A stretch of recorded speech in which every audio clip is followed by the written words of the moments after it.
Praise the lord, హల్లెలూయా. దేవుని యొక్క మహాకృపను బట్టి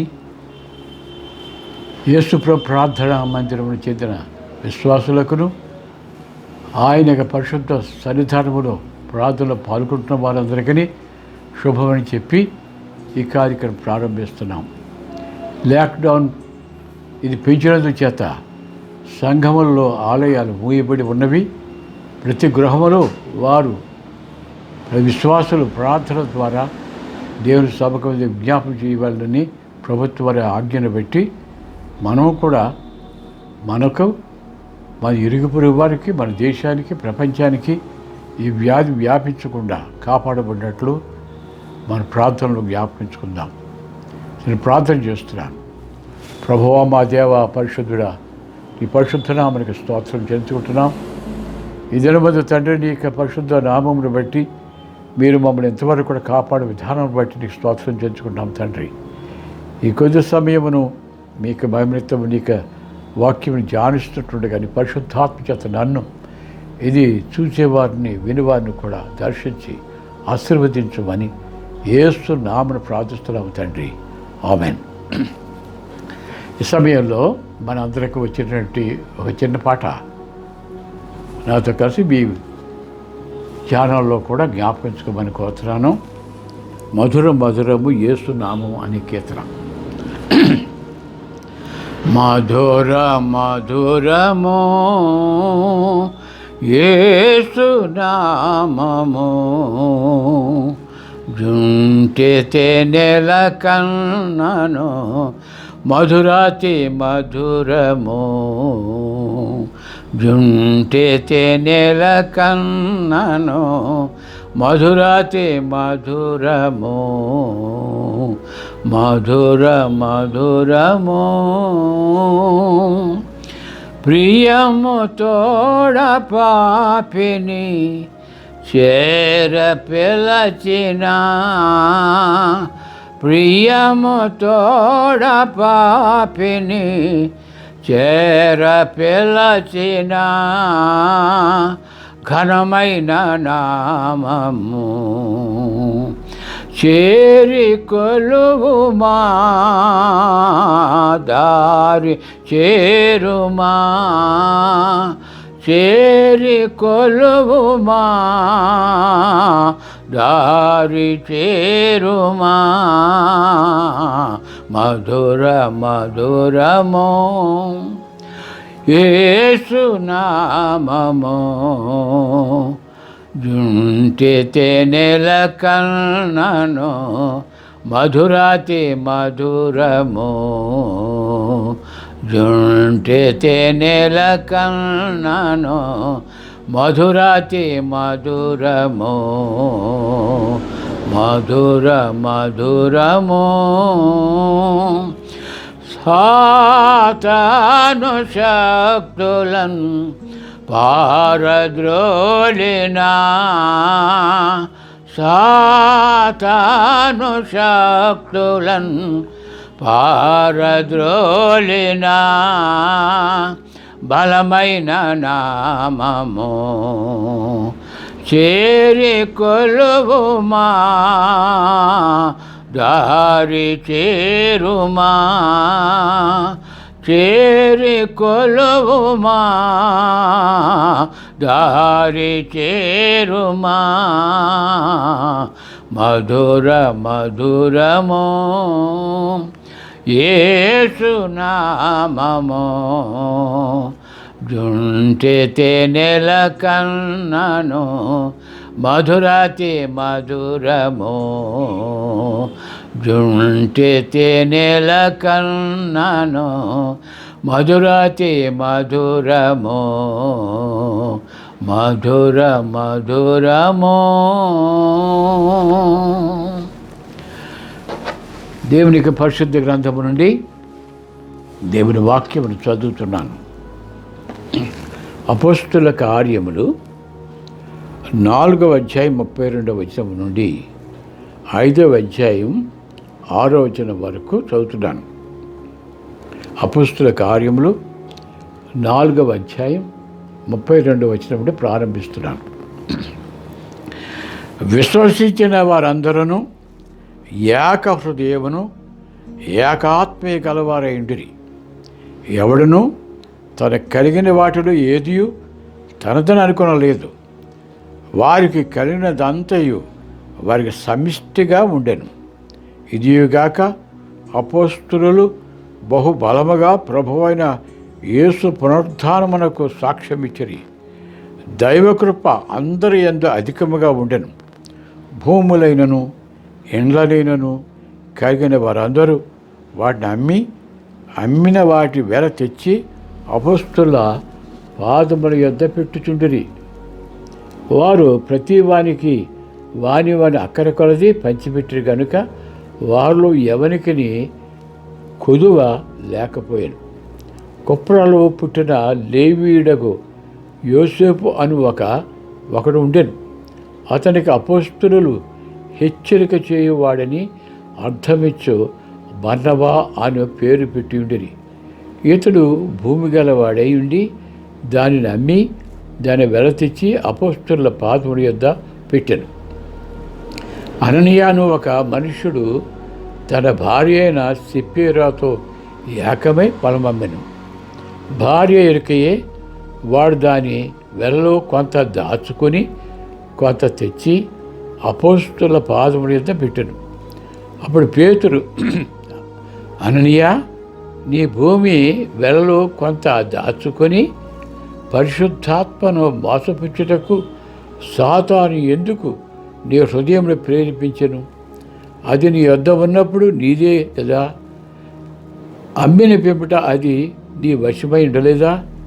ఎందుకు ఈ సంగతి నీ హృదయంలో ఉద్దేశించుకున్నావు?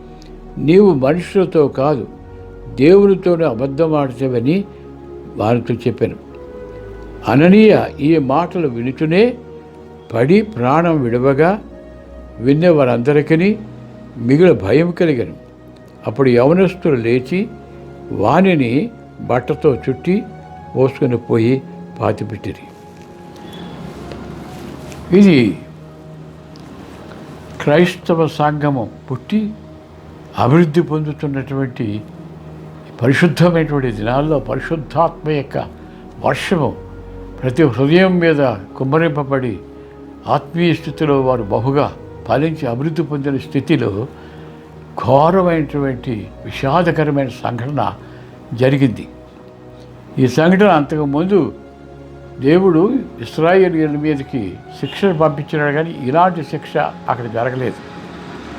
ఆ తరువాత వీరికి జరిగిన తరువాత ఈ విషాదకరమైన సంఘటన మరలా ఇప్పుడు కూడా జరగలేదు. ఆ దినాల్లో సంఘము ఏక మనసుతో ఏక హృదయముతో సమిష్టి అయినటువంటి హృదయముతో అందరూ ఒకే కుటుంబముగా అభివృద్ధి పొందుతున్నప్పుడు సంఘంలో ఉంటే వారందరూ కూడా వారి ఆస్తులను అమ్మి ఆ ఆస్తి తీసుకుని వచ్చి అపోస్తలుల దగ్గర పెడితే అది అందరికీ పంచి వారి అవసరాన్ని కూడా అక్కడ తీర్చి వారెంతో ఆనందంతో దేవుని యందు అభివృద్ధి పొందుతున్నారు. అలాంటి సమయంలోనే కొప్పరలో ఉన్నటువంటి లేవీయుడగు యోసేపు అనే ధనవంతుడు ఆయన యొక్క భూమిని అమ్మి ఆ ఆస్తిని తీసుకుని వచ్చి అపోస్తలుల దగ్గర పెట్టారు. ఆయన అందరినీ కూడా హెచ్చరించి ప్రోత్సహించేవాడు కనుక బర్నబా అని పేరు పెట్టారు. ఈ బర్నబా తీసుకుని వచ్చినటువంటి దినాల్లో ఆ సంఘంలో ఉన్న వారందరూ ఆస్తులు అమ్మేసుకుని అది దేవుని యొక్క పేరట దేవుని యొక్క మహిమ నిమిత్తము అందరికీ సమిష్టిగా ఉంచడానికి అపోస్తలులు పెడుతూ వచ్చారు. ఈ బర్నబా మార్కు యొక్క మేనమామ గారు. ఈ దినాల్లోనే అక్కడ విశ్వాసంలో గొప్ప చైతన్యం వచ్చింది. వారు తమకు ఆశ తమగా ఎంచుకోలేదు. ఇది దేవునికి మహిమతో వాడుకోబడినటువంటి భాగ్యము అని సమిష్టిగా పంచుకొని ఉన్నారు. ఆ సమయంలోనే అననీయ సిప్పెరా అనేటి భార్యాభర్తలు కూడా ఈ సంఘంలో లేచి మేము కూడా మా ఆస్తిని అమ్మి మేము దేవునికి మహిమతో ఇచ్చేస్తామని చెప్పినప్పుడు అందరూ కూడా చాలా సంతోషించారు. ఆ ప్రకారమే అననీయ ఆ ఆస్తిని అమ్మివేశాడు. అమ్మివేసినప్పుడు చాలా డబ్బు వచ్చింది. ఆ డబ్బును చూడగానే సాతాను అతని హృదయంలో ప్రవేశించాడు. ఎలా ప్రవేశించాడంటే ఒక దుర్బోధను అతని హృదయంలో పెట్టాడు.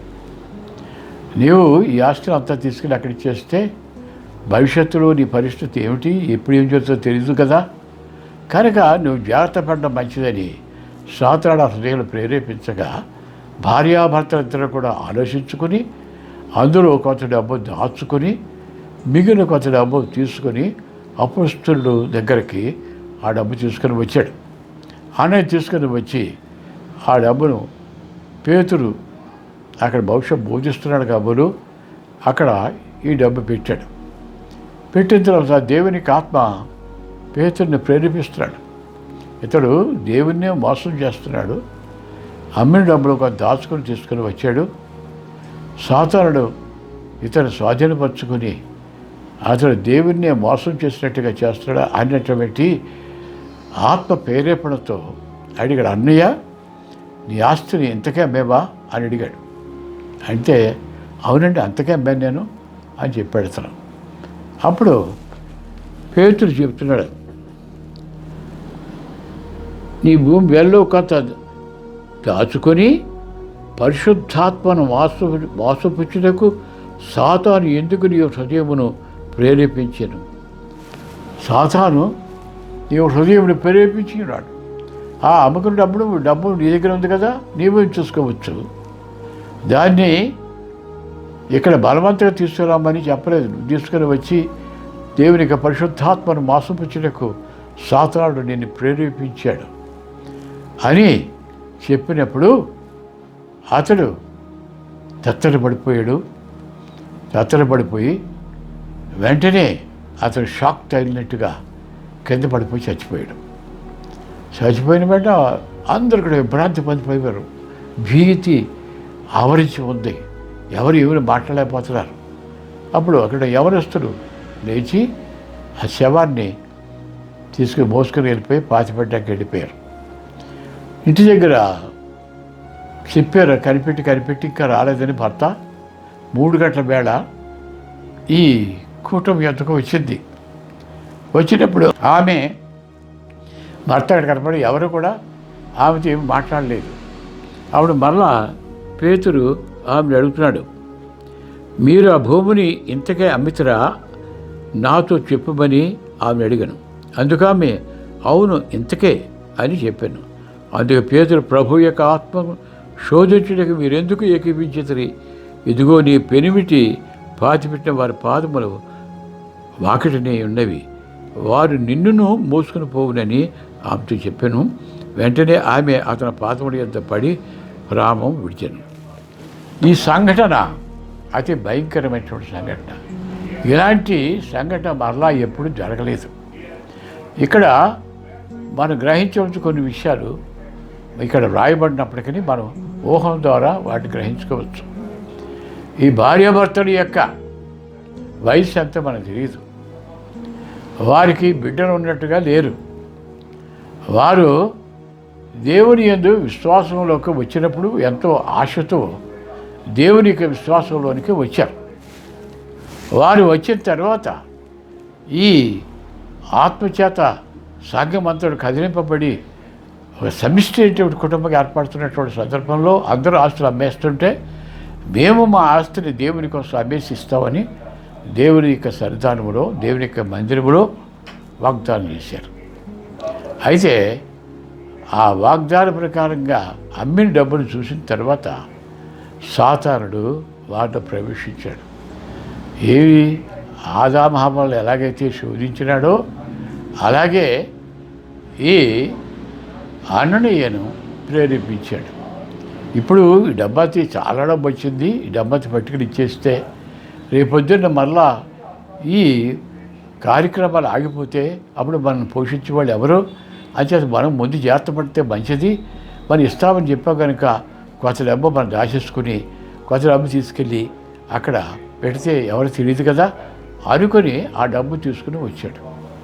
సాధారణంగా ఇటువంటి గొప్ప కార్యాలు చేసేటప్పుడు భార్యాభర్తలు ఇద్దరు బయలుదేరి ఆ దేవుని మందిరం తీసుకొని సంతోషంతో వారి మధ్యన ఇవ్వాలి.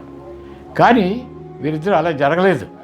వారు జరగకుండా ఆయన ఒక్కడే ఆ డబ్బు కొంత తీసుకుని ఇక్కడికి వచ్చాడు. ఆవిడ ఇంటి దగ్గర మిగిలిన డబ్బు కోసం ప్లాన్లు వేసుకుంటూ కాపలా కాసింది. ఇక్కడ వచ్చినప్పుడు దేవునికి ఆత్మ పేతుడిని ప్రేరేపించాడు. ఇతడు దేవునికి ఆత్మను మోసం చేస్తున్నాడు. దేవునికి ఆత్మకి చెప్పినట్టుగా చేయకుండా సాతానికి లోబడిపోయి సాతానిక ప్రేరేపణతో ఇతడు డబ్బు దాచుకుని వచ్చి బొంకుతూ ఉన్నాడు, అబద్ధపడుతున్నాడు, దేవునికి ఆత్మకి వ్యతిరేకంగా అబద్ధపడుతున్నాడని తెలియజేయగానే పేతుడు అడిగాడు, అన్నయ్య మీ భూమిని ఇంతకు అమ్మారా అని అడిగితే, అవును అంతకే అమ్మాను అన్నాడు. నీవు డబ్బు నీ దగ్గర ఉన్నప్పుడు నీదే కదా, నువ్వు తీసుకొచ్చి ఎందుకు దేవునికి ఆత్మకి వ్యతిరేకంగా బొంకుతున్నావు? సాతాను నిన్ను ప్రేరేపించి నిన్ను చెడుగులోకి లాక్కపోతున్నాడు అని చెప్పి అతడు గట్టిగా చెప్పగానే అతడు అకస్మాత్తుగా కింద పడి చనిపోయాడు. చనిపోతే అందరూ కూడా భీతివాసులై ఆశ్చర్యంతో బాధతో మౌనులైపోయారు. వెంటనే యవనస్తులు సైగ చేయగానే వాడు వచ్చి ఈ శవాన్ని తీసుకుని బాధపడ్డాక వెళ్ళిపోయారు. అయితే ఇందులో ఒక విశేషం మనం గ్రహించగాలి. ఇతడు అకస్మాత్తుగా పడిపోయి చనిపోవడానికి కారణం ఏమిటి? పేతురు ఏమైనా తిట్టాడా? లేకపోతే యేసు ప్రభువు అతడు శపించాడా? యేసు ప్రభువు ప్రేమమయుడు గనక ఎంత చెడుగులు చేసినా ఓర్చుకొని వారి యొక్క చెడుగుల నుండి పాపము నుండి విమోచించాడే తప్ప ఎవరిని కూడా అలాగ అకస్మాత్తుగా మరణానికి తోసివేయలేదు. పేతురు కూడా ఈ సత్యమును బయటపెట్టాడే తప్ప వాళ్ళని ఇలాగ అవుగా కానీ ఏమి శపించలేదు. మరి ఎందుకు అతడు పడిపోయాడు, ఎందుకు నేల పడిపోయి చనిపోయాడంటే అకస్మాత్తుగా అతనిలో భీతివాహం పూర్తిగా స్వాధీనం చేసుకొని అతనికి మరణానికి హార్ట్ అటాక్ వచ్చి ఉంటుంది బహుశా. అయితే ఇందులో ఇంకొక విశేషం ఏంటంటే అందరూ కూడా భయంతో అలాగ ఉండిపోయారు. కానీ భార్య కౌరంపించి భర్త అక్కడ చనిపోయాడమ్మా, నీ భర్త గారి ముఖాన్ని చూసుకుంది కానీ రా, లేకపోతే నీ భర్త గారి యొక్క కార్యక్రమ విషయంలో పాలు పంపులు కొంత కానీ రా అని కౌరంపించాలి. కానీ కౌరంపించలేదు, ఒకరు కూడా కబురు చేయలేదు. ఇక్కడ అందరూ కూడా భీతితో భయంతో కంపించిపోయినట్టుగా ఉన్నారే కానీ ఎవరు కూడా ఆమెకి తెలియచేయలేదు. ఇంకోటి ఏంటంటే ఆ సభ చేయడానికి వెళ్ళినట్టు వారి విషయంలో ఈ ఆత్మీయం కానీ కుటుంబ కోసం కానీ ఇక్కడ పేతురు కానీ శిష్యులు కానీ అక్కడ సంఘం కానీ వారికి ప్రశాంతి కలగాలని ప్రార్థన చేయలేదు. దేవుని దగ్గర ఈ జరిగిన విషయమై దేవుని దగ్గర పశ్చాత్తాపంతో ప్రార్థన చేయించలేదు. అటువంటి పరిస్థితుల్లోనే వారు ఉన్నట్టుగా మనం చూస్తున్నాం. ఇది మరి గ్రహించాలంటే సాతానుడు ప్రవేశించి వారి హృదయాలను మార్చివేశాడు. దేవుని యొక్క వాక్యంలో యోబు రాసినటువంటి 1 అధ్యాయం 6-7 వచనాల్లో దేవదూతలందరూ కూడా దేవుని యొద్దకు వచ్చినప్పుడు దేవుడు ఈ సాతాను అడిగి నువ్వు ఎక్కడి నుంచి వచ్చావని. అప్పుడు సాతానుడు నేను భూమి మీద ఈ ప్రక్క నుండి ఆ ప్రక్కకి ఆ ప్రక్క నుండి ఇక్కడికి తిరిగి వచ్చాడు. మరి ఎందుకు తిరుగుతున్నాడు వాడు? ఎందుకు తిరుగుతున్నాడంటే దేవుని యందు భయభక్తి గలవారు దేవుణ్ణి ఆరాధించే వారిని ఎలాగైనా అవకాశాన్ని తీసుకుని వాడిని పడగొట్టి నిత్యరాశి తీసుకెళ్ళడానికి తిరుగుతున్నాడు. అందుచేత ఇక్కడ సాతానుడు ఒక అవకాశం కోసం చూస్తున్నాడు. సాతానుడు పొంచి ఉండి చూస్తున్నాడు. దేవుని వాక్యంలో చెప్తాడు, అపవాదికి చోటు ఇయ్యకుడి అని దేవుని వాక్యం చెప్పబడుతున్నది. దేవుని వాక్యంలో ఎఫ్సీ రాసిన పత్రిక 4వ అధ్యాయం 27వ వచనంలో చెప్తాడు, అపవాదికి చోటు ఇయ్యకుడి.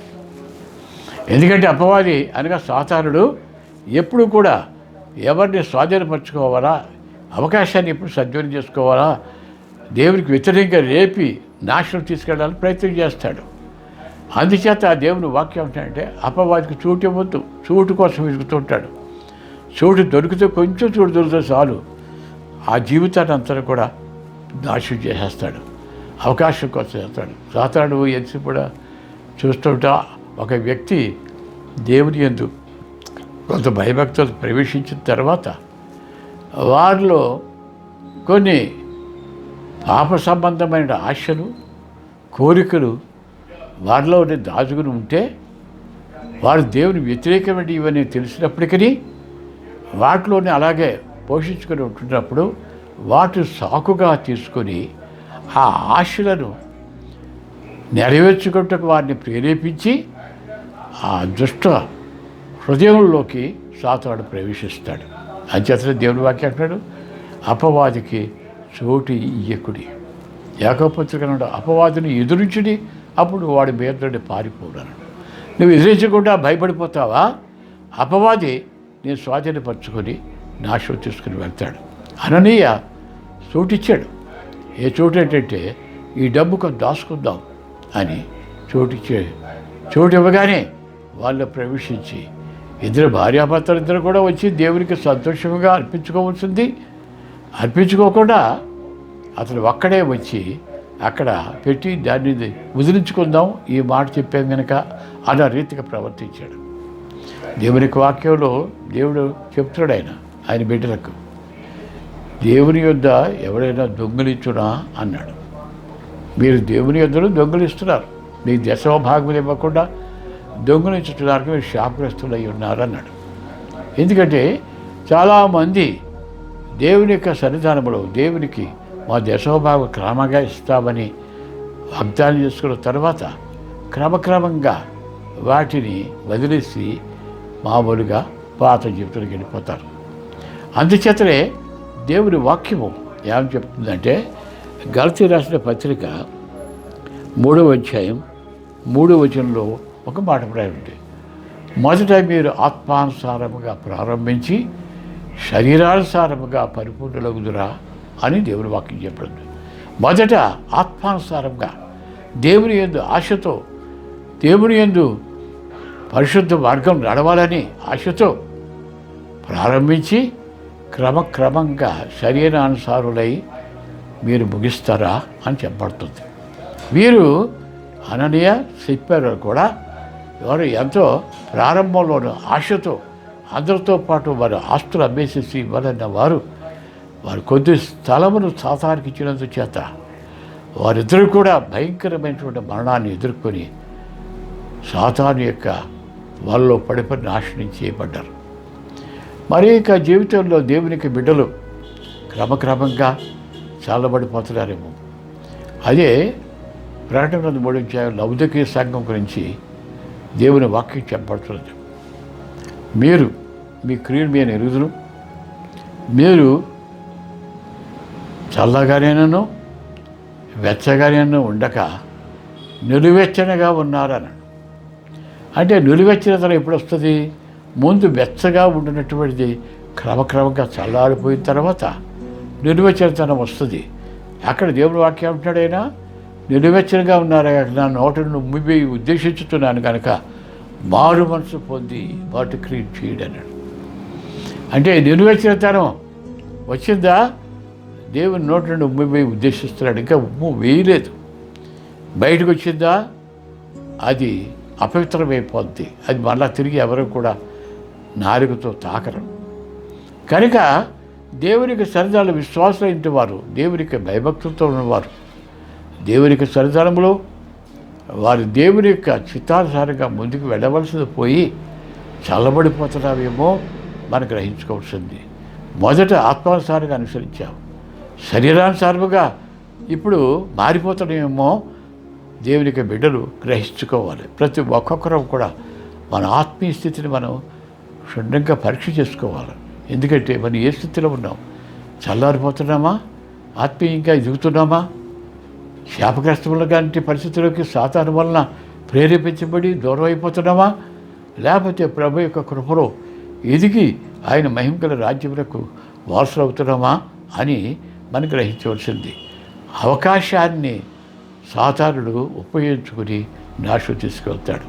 మరి అదే 10 అధ్యాయులు యేసు ప్రభు వారు 40 దినాలు ఉపవాసం ఉండి అరణ్యంలో తండ్రికి శ్రద్ధ గడిపిన తర్వాత మొదటగా ఆయన పరామర్శించిన వాడు సాతానుడే. సాతానుడు వచ్చిన సవాలు ప్రభు మీద పెట్టాడు, నువ్వు దేవుని కుమారుడు అయితే నువ్వు ఆకలిగా ఉన్నావు కదా, ఈ రాళ్ళ రెట్లుగా చేసుకుని కడుపు నింపుకో అని చెప్తున్నాడు. అంటే అర్థం ఏంటి?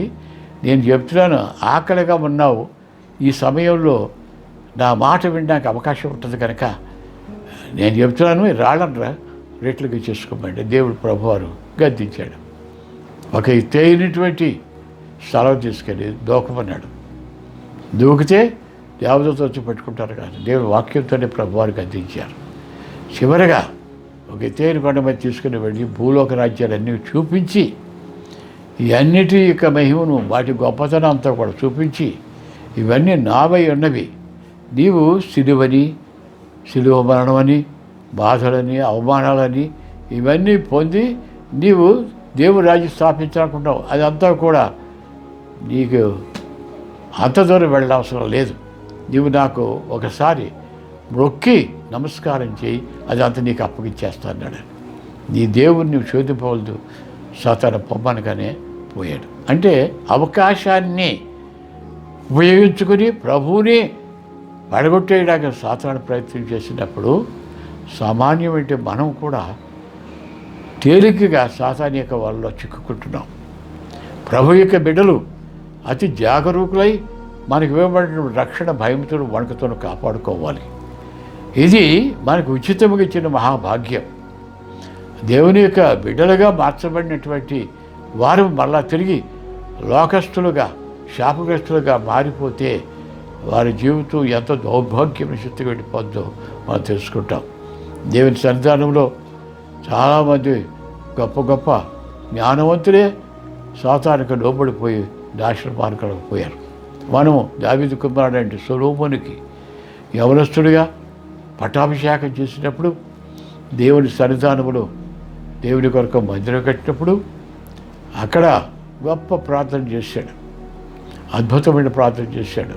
ప్రభు దేవుడు దర్శించి నీకేం కావాలి అని అడిగితే సొలొమోను ఇంత దేవుని ప్రజలను నేను పరిపాలన చేయాలి కనుక నాకు జ్ఞానం సరిపోదు కనుక నాకు జ్ఞానం ప్రసాదించమని అడిగితే దేవుడు సంతోషించి నీవు ఐశ్వర్యమునైనను, వెండి బంగారాలు, రాజ్యమునైనను, శత్రువుడి యొక్క ప్రాణమైనను నీవు కోరలేదు కనుక నీకు జ్ఞానం ప్రశస్తం, దానితో పాటు సకల ఐశ్వర్యాలు కూడా నీకు ఇస్తున్నాను. నీ అంత జ్ఞానవంతులు అంతకు ముందు కానీ ఆ తర్వాత కానీ ఎవరు ఉండరు అని చెప్పి దీవించాడు దేవుడు.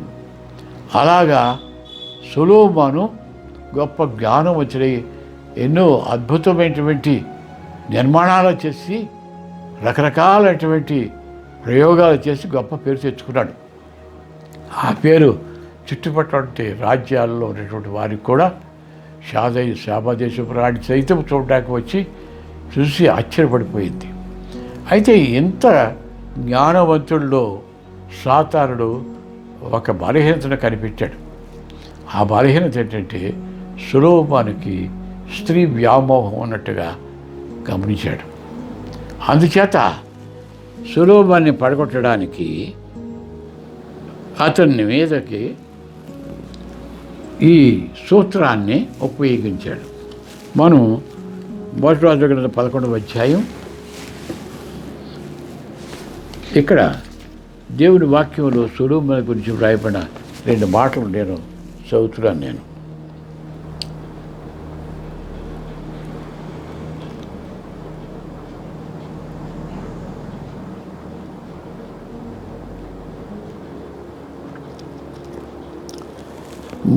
మూడో వచనం చదువుతున్నాను. అసలుకి 700 మంది రాజ కుమార్తెలైన భార్యలను 300 మంది ఉపపత్నులను కలిగిండిరి. అతని భార్యలు అతని హృదయమును త్రిప్పివేసిరి. సొలొమోను వృద్ధుడైనప్పుడు అతని భార్యలు అతని హృదయమును ఇతర దేవతలతో చెప్పగా అతని తండ్రి అయిన దావీదు హృదయము వలె అతని హృదయము దేవుడని యెహోవా ఎడల యథార్థము కాకపోయాను. ఆ తరువాత ఇక్కడ ఈ ప్రకారం సొలొమోను యెహోవా దృష్టికి చెడు నడత నడిచి తన తండ్రి అయిన దావీదు అనుసరించినట్లు యథార్థ హృదయముతో యెహోవాను అనుసరింపలేదు. ఆ తర్వాత ఇక్కడ చెప్పబడుతుంది, ఇశ్రాయేలు దేవుడైన యెహోవా అతనికి 2 మార్లు ప్రత్యక్షమై నీవు ఇతర దేవతలను వెంబడింపవలదని అతనికి ఆజ్ఞాపించినను సొలొమోను హృదయము ఆయన యొద్ద నుండి తొలగి పోయెను. యెహోవా అతనికి ఇచ్చిన ఆజ్ఞను అతన్ని గైకొనకపోగా యెహోవా అతని మీద కోపగించాను. సొలొమోను ఏ బలహీనత అయితే అతనిలో ఉందో సాతానుడు ఆ బలహీనతను ఉపయోగించి అతనికి అనేక మంది స్త్రీలను భార్యలుగా చేశాడు. ఆ చేసినాడు వాళ్ళకి దేవాలయాలు కట్టాడు, అన్య దేవతలు తీసుకొచ్చి మందిరాలు కట్టాడు. వారితో కలిసి ఆ దేవతారాధన చేయడానికి వెళ్ళాడు. దేవునికి ఆత్మ అతని నుంచి తొలగిపోయింది. సొలొమోను దేవునికి విరోధి అయిపోయి తొలగిపోయాడు. కనుక దేవుని సన్నిధిలో దేవుని వాక్యం చెప్తుందంటే అపవాదికి చోటు ఇవ్వద్దు. మీ హృదయాలను దేవుని యందు నిలుపుకోండి. అననీయ సప్యర అనేటువంటి వీరు భార్యాభర్తలు ఇద్దరు సమ్మతించారు. పోయిన భర్త ఒకవేళ మనం దాచుకుందామంటే అయ్యో దేవుడి దగ్గర మనం వాగ్దానం చేశాం, ఆ వాగ్దానం ప్రకారంగా మనం ఇచ్చి దేవునికి ఆశీర్వాదం పొందాలి, కానీ ఇలా చేయకూడదు అనేటువంటి సిప్పరు కూడా అనలేదు. ఆమె కూడా ఇద్దరు ఏకీభవించారు. చాలాసార్లు భార్యాభర్తలు దేవుని సన్నిధానంలో ఒకే హృదయముతో దేవుని ఆరాధన చేసినప్పుడు దేవుడు వారిని అన్ని విధాలు కూడా ఆశీర్వదిస్తాడు. ఒకరొకలాగా ప్రవర్తించినప్పుడు ఆశీర్వాదాలు పోగొట్టుకుంటారు. ఇది చెడుగు చేయడానికి, దేవునికి వ్యతిరేకమైన కార్యం చేయడానికి వారు సమ్మతించి ఇద్దరు కూడా అకస్మాత్తుగా భయంకరమైన మరణాన్ని ఎదుర్కొన్నారు.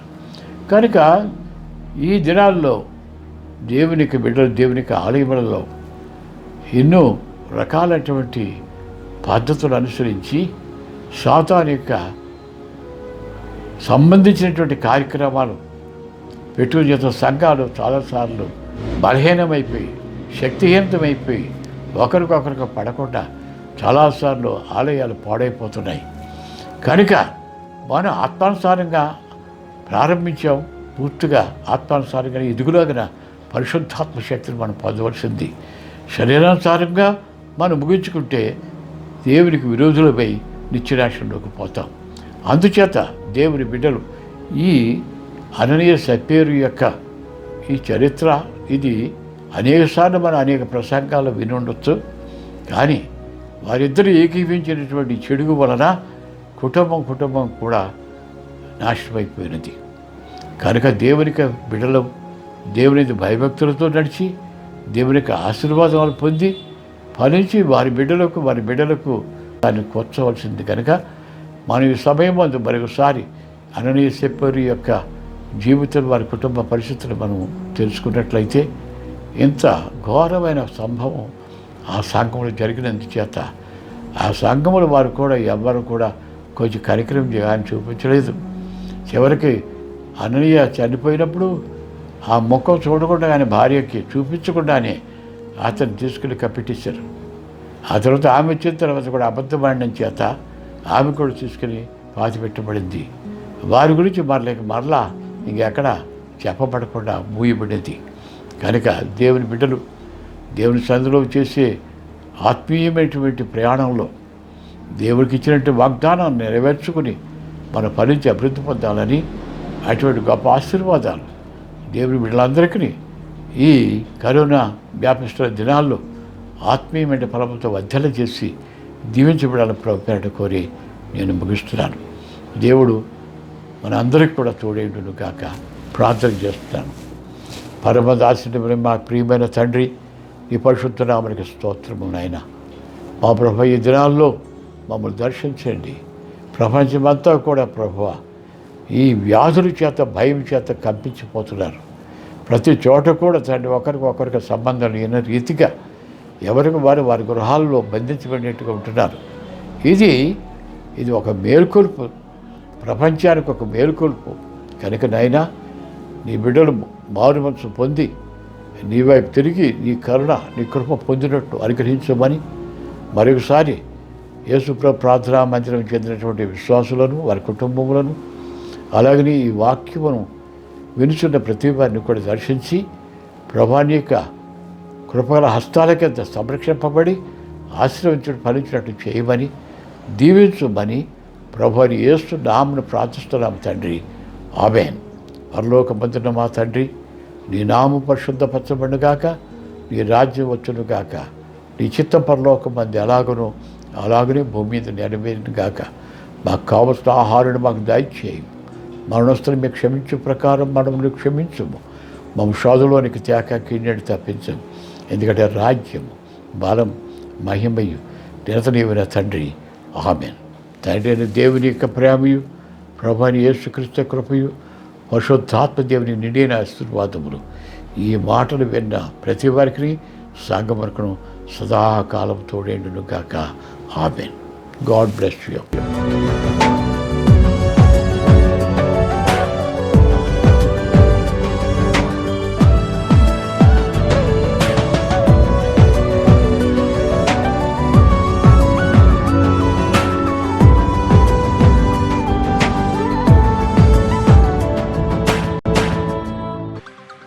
ప్రతి వారం దేవుని వాక్యం వీక్షించుటకు ఈ వీడియోలో చూపించిన విధంగా సబ్స్క్రైబ్ చేసుకోండి. మరియు మీ ప్రార్థన అవసరతల కొరకు ఈ కింద చూపిస్తున్న నెంబర్ని సంప్రదించండి.